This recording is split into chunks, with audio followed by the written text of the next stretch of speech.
Long ago, in a vast and vibrant savanna teeming with life, there lived a lion named Noah. Noah was no ordinary lion. He was wise and kind, with a golden mane that seemed to catch the very rays of the sun.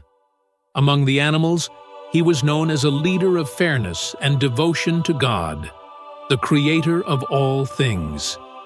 His voice, deep and resonant, carried lessons that even the smallest creatures paused to hear.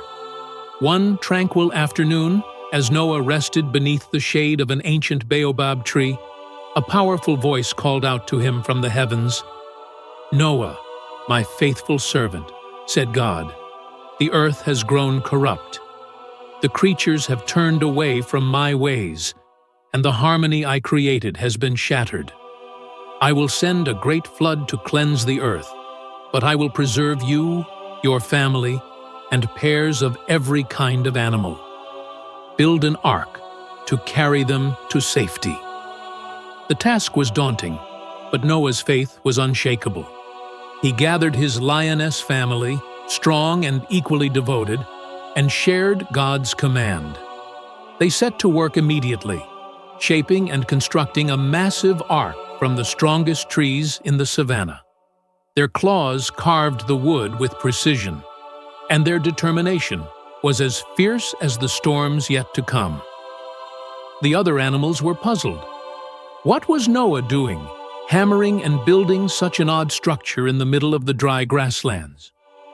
At first, they approached with curiosity, but their intrigue soon turned to mockery. Leading the taunts was a sly and boastful hyena named Hazar. "Noah, you've lost your mind," he cackled. "Why waste your strength on such foolishness? The sun blazes above, and the rivers are calm. There hasn't been rain in seasons." Despite the ridicule, Noah remained steadfast. His mane glistened with sweat as he worked tirelessly, his lionesses by his side. They took no notice of Hazar's jeers or the laughter of the other animals. "God has spoken," Noah reminded his family. "We must trust his plan, even if others cannot see it." After weeks of backbreaking labor, the ark stood completed, a colossal wooden vessel, its towering frame a testament to Noah's unwavering faith. God's voice came again, instructing Noah to gather pairs of every creature. With the ark's doors wide open, the animals began to arrive. The giraffes stretched their necks to peek inside, the zebras trotted in with rhythmic steps, and even the tiny ants marched with precision. Noah welcomed them all, his voice calm and reassuring. But not everyone heeded the call. Hazar the hyena scoffed at the sight. "What kind of fool believes in imaginary floods?" he sneered, his laughter sharp and grating.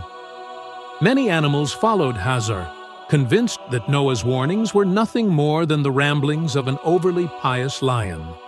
Then, as the last pair of doves fluttered into the ark, the skies darkened. Thunder rumbled, and a cold wind swept across the savanna. The first drops of rain fell, hesitant and light, but they quickly grew into a torrential downpour. The rivers swelled, the ground turned to mud, and the savanna began to disappear beneath rising waters. Inside the ark, the animals huddled close, their fear soothed by Noah's calm presence. Outside, chaos reigned. The rain showed no mercy, and the floodwaters rose with terrifying speed. Hazar and the other mockers scrambled desperately for higher ground, but their laughter was gone, replaced by cries of regret and fear.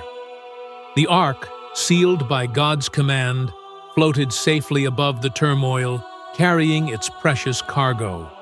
Inside, the animals adjusted to their new, crowded home. The elephants shared their space with the gazelles, the parrots perched beside the owls, and even the natural predators refrained from their instincts. There was an unspoken truce among them, a shared understanding that this was a second chance for all. But as the days turned into weeks, restlessness began to creep in. The cheetahs paced back and forth, longing for the open plains. The parrots squawked about the trees they missed, and the rabbits whispered of their burrows. Noah, sensing their unease, gathered the animals together. Standing tall at the center of the ark, he said, "Friends, we must trust in God. He has brought us this far, and His plan is not yet complete. Be patient, for soon we will see the new world He has prepared for us." The rain eventually ceased, and sunlight pierced the heavy clouds. The ark drifted for days until it came to rest atop a tall mountain.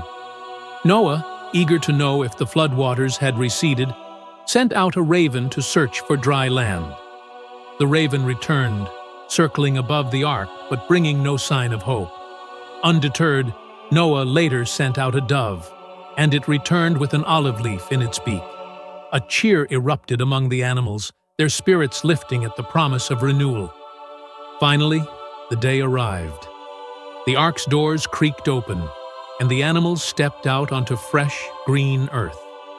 The air was crisp, and the landscape stretched endlessly in vibrant hues of renewal. Noah stood at the forefront, his mane catching the light of a new dawn. Raising his voice, he roared in gratitude to God, joined by the trumpeting of elephants and the joyful cries of birds. A brilliant rainbow arched across the sky, a symbol of God's covenant. "This is my promise to you," God declared. "Never again will I destroy the earth with a flood. This rainbow is the sign of my covenant with you and every living creature." The animals celebrated their newfound freedom, vowing to live in harmony and honor God's mercy.